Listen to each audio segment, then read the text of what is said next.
Hey, grape grower, this is Fritz Westover with Virtual Viticulture Academy and the Vineyard Underground podcast. And today is not an awesome day for me visiting vineyards here in the Texas Hill Country because we had a very, very bad freeze in mid-March around St. Patrick's Day, got down below 20 degrees, was below freezing, below 32 Fahrenheit for at least 6, sometimes 8 hours in some of my sites. And so what I'm doing here on this visit is normally we'd be doing shoot thinning, but now we're assessing the vineyards one by one. They're all very different and unique based on their weather conditions during the event.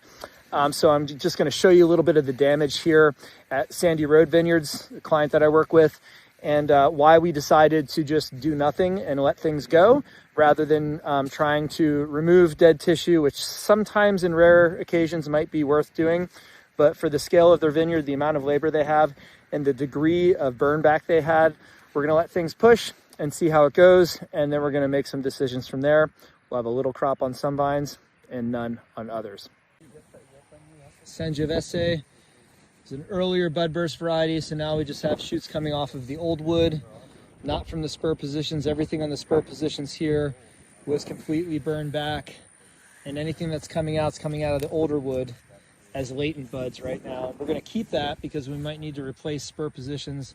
We still are far away from seeing if buds are going to push and secondaries are going to push in those spur positions here in the Sangiovese.